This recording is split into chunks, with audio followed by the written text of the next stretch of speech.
feiern, dass der Planet lacht.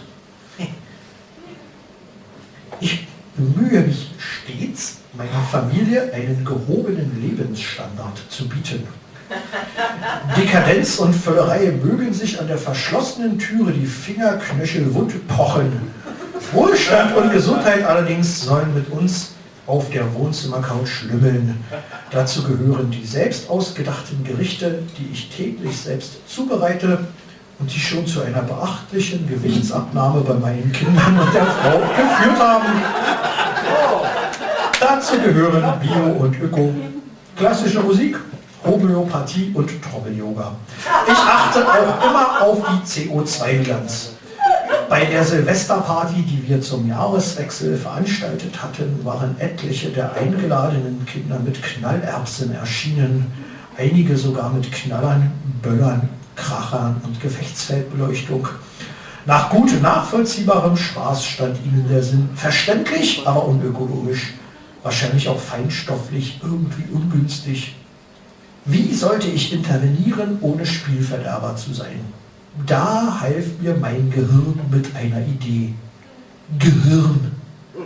Guter alter Kumpel, der nur in meinem Kopf existiert. Das ganze Knallbüll-Krachzeug sammelte ich ein.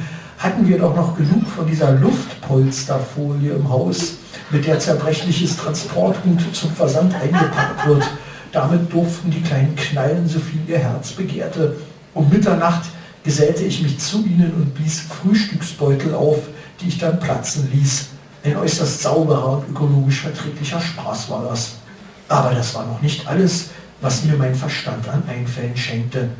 Es ergab sich nämlich, dass mein Ältester, der einmal meine Elektrosmog-Abschirmmatratze erben wird, wilde Freude daran entwickelte, Autoscooter zu fahren. Er hatte dies auf dem Weihnachtsmarkt hinter dem Alexa kennengelernt. Weihnachtsmarkt. Ein Thema, das gerade jetzt im Februar anzusprechen ich als besonders witzig und frisch empfinde. Ich weise nochmal auf die Möglichkeit, den Geschenke zu kaufen. Aber ich drohe abzuschweifen. Autoscooter also.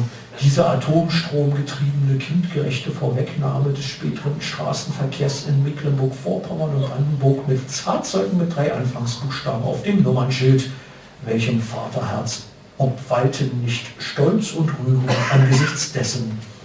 So wie unserer Vorväterherzen die feiertäglichen Reihen von Zinnsoldaten, die eine spätere Massenmobilmachung vorfreudig vorwegnehmend auf dem Parkett der guten Stube unter dem Lichterbaume exerzierten.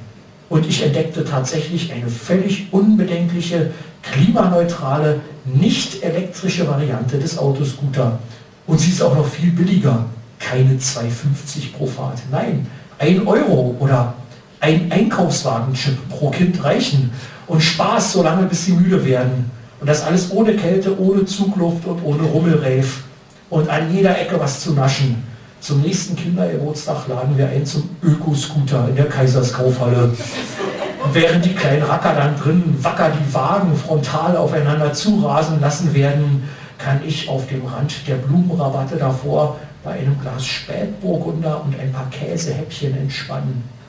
Vielleicht trinke ich aber auch eine Flasche Oettinger und lecke die angeleinten Hunde mit übrig gebliebenen Böllern. Die haben wir ja Silvester nicht gebraucht.